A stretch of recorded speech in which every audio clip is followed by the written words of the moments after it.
Kingston, Jamaica, 1957. 12-year-old Robert Nesta Marley was walking home from school through the dusty streets of 9 Mile when he heard shouting. Two men were arguing outside a rum shop, their voices growing louder and more aggressive by the second. Bob had learned early to avoid trouble. Growing up without a father in rural Jamaica meant you had to be smart about when to watch and when to walk away.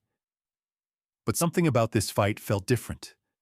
Something kept his feet planted on that dirt road. The older man, maybe in his 50s, was backing away from a younger guy who was clearly drunk and looking for a fight. "I don't want no trouble," the older man kept saying. "Just leave me be." But the drunk man wasn't having it. He shoved the older man hard, sending him stumbling backward. That's when it happened. A worn leather wallet fell from the older man's pocket, splitting open as it hit the ground. Papers scattered in the wind, but one thing stayed put: a small, creased photograph. Bob's world stopped. The photo showed a light-skinned man in a military uniform holding a baby. The baby had the same distinctive nose, the same deep eyes that Bob saw in the mirror every morning. But it was the man's face that made Bob's heart race. He'd seen that face in his mother's hidden photos. He'd heard stories about that face his whole life. Captain Norval Sinclair Marley, his father. The older man was scrambling to collect his scattered belongings when he noticed Bob staring at the photograph. Their eyes met across the dusty road, and something passed between them.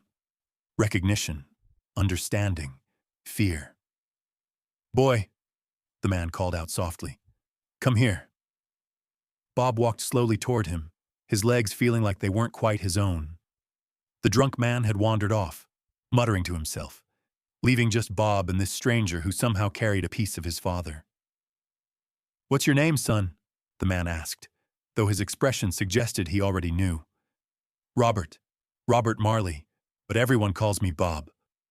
The man's face crumpled. He looked at the photo in his weathered hands, then back at Bob.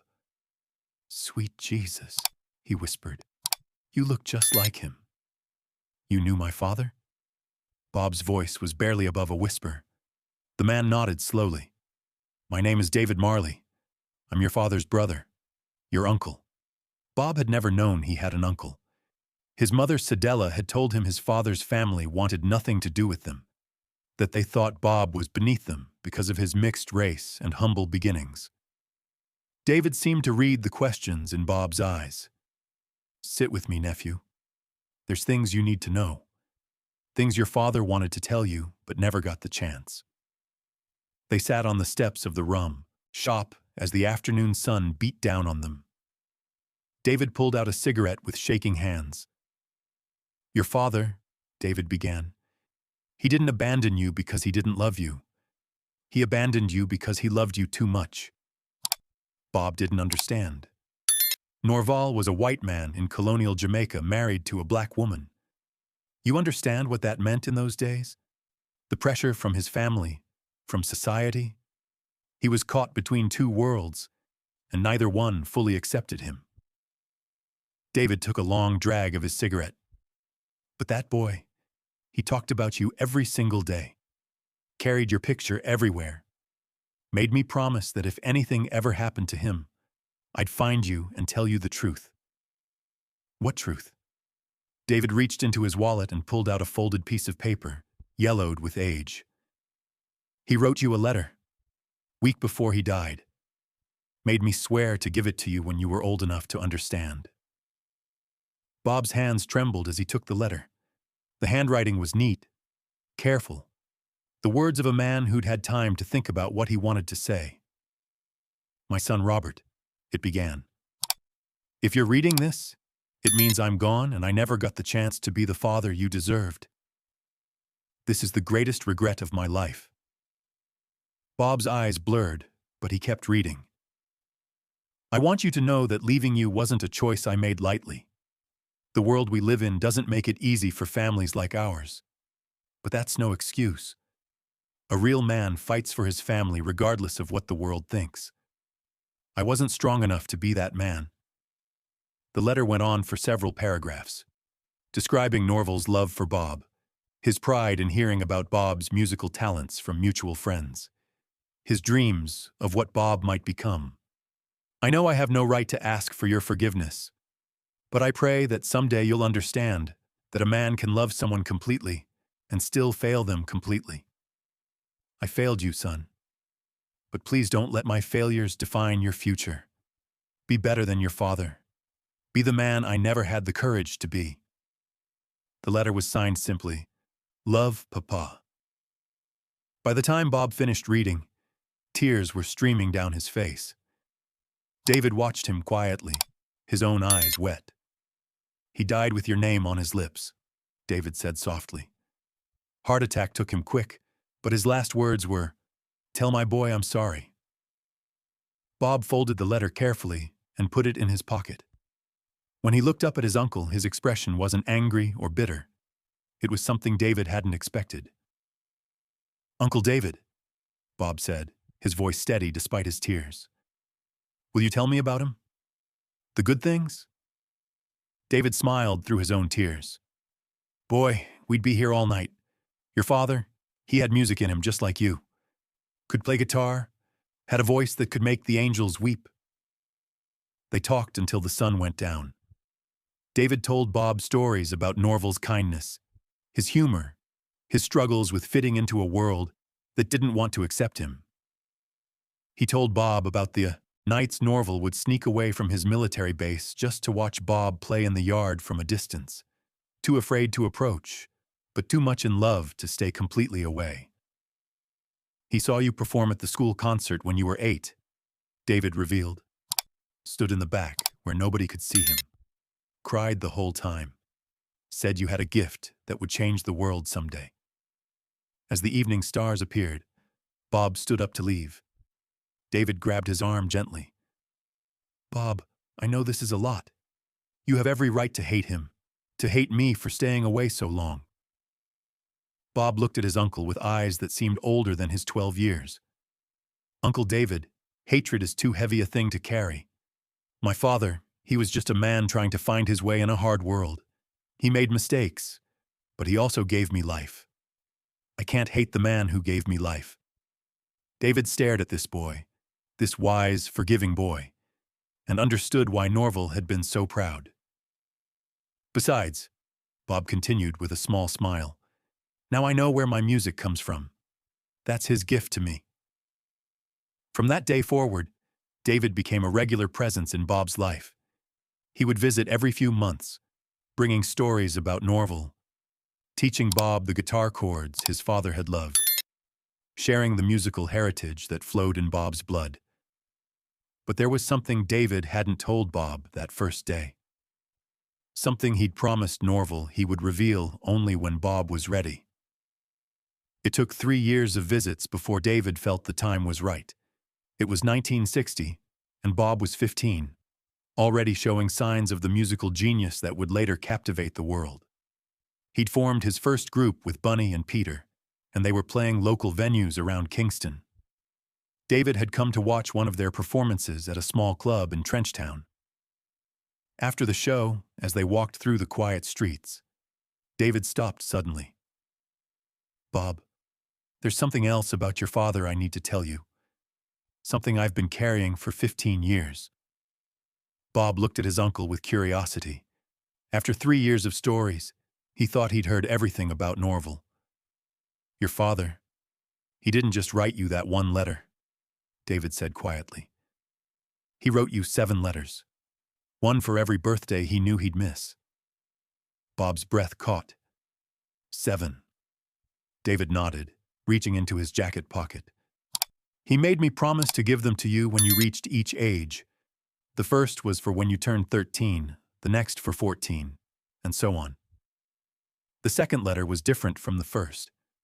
Norval had written it as Bob approached his teenage years, anticipating the questions and struggles that would come. My son, by now you're probably asking yourself who you really are, the letter began. You're caught between worlds, just like I was. Too light for some, too dark for others. Let me tell you a secret. This is your superpower, not your weakness. Bob read on, discovering that his father had faced the same identity, struggles, the same feeling of not quite belonging anywhere. But Norval had learned something important. Music doesn't see color, son. Music sees soul. When you pick up that guitar, you're not black or white or mixed. You're pure spirit communicating with other spirits. Never let anyone put you in a box that's too small for your soul. Each subsequent letter revealed more layers of his father's wisdom, his dreams for Bob, his predictions about the path Bob's life would take. The letter for Bob's 16th birthday contained something unexpected: sheet music, original songs that Norval had written but never performed. "I've written these melodies for you, Robert," the letter explained. "They came to me in dreams, and in those dreams, I heard your voice singing them. Maybe someday, when you're ready, you'll bring these songs to life." Bob studied the sheet music with amazement. The melodies were hauntingly beautiful, with chord progressions that seemed to anticipate the reggae sound that Bob was beginning to develop. One song in particular caught his attention. It was called Father's Prayer, and the lyrics spoke of a man asking for forgiveness from a distance, hoping his love could bridge the gap that circumstances had created. "Uncle David," Bob said, his voice thick with emotion. "He knew, didn't he? He knew what kind of music I'd make." David smiled sadly. "Your father was many things, Bob, but he wasn't a fool. He recognized the gift in you before you even knew you had it." The most powerful letter was saved for Bob's 18th birthday. In it, Norval had written, "By now, if my prayers have been answered, you're a man. A better man than I ever was. I won't be there to shake your hand or give you advice about life and love and the choices that define us. But I want you to know that every decision you make, every song you write, every moment of kindness you show, it makes me proud in whatever realm I now exist." But it was the final paragraph that broke Bob completely. "I know I failed you as a father in life, Robert.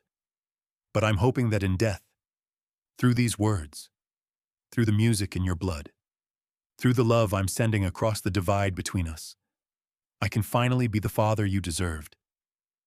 Play your music loud, son. Sing your truth. Change the world. And know that wherever I am, I'm listening, and I'm proud." That night, Bob sat with his guitar and played the melodies his father had written. Cedella, his mother, listened from the next room, tears streaming down her face as she heard echoes of the man she'd loved and lost playing through their son's fingers. Years later, when Bob recorded "No Woman, No Cry," careful listeners could hear traces of Father's Prayer woven into the melody. Bob had taken his father's unfinished song and transformed it into one of the most beloved songs in music history. In interviews, Bob rarely mentioned the letters, but when he did, he would say, "My father taught me that love doesn't end with death. It transforms. It becomes something bigger, something that can touch more lives than one person ever could in their physical form." Years later, when Bob Marley became famous, a journalist asked him about growing up without a father. Bob's answer would become one of his most quoted statements. "My father physically left, but spiritually he never departed. Through his absence, he taught me that love doesn't require presence. Through his struggles, he taught me that forgiveness doesn't require understanding. Through his music, he taught me that art can be the bridge between pain and healing." The interviewer pressed further. "But don't you feel angry? Abandoned?" Bob shook his head. "Anger is acid that corrodes the container holding it. My father did what he thought was right in a world that made loving difficult. I learned early that forgiveness isn't about forgetting or excusing. It's about choosing love over bitterness." He paused, touching the pocket where he still kept his father's letter after all these years. "Besides, every song I write, every note I play, carries a piece of him. He's not absent from my life. He's present in my music. And music, music is eternal." Bob's Uncle David lived to see Bob become an international superstar. He was there for the major concerts, the recording sessions, the moments when Bob's message of love and unity reached millions around the world.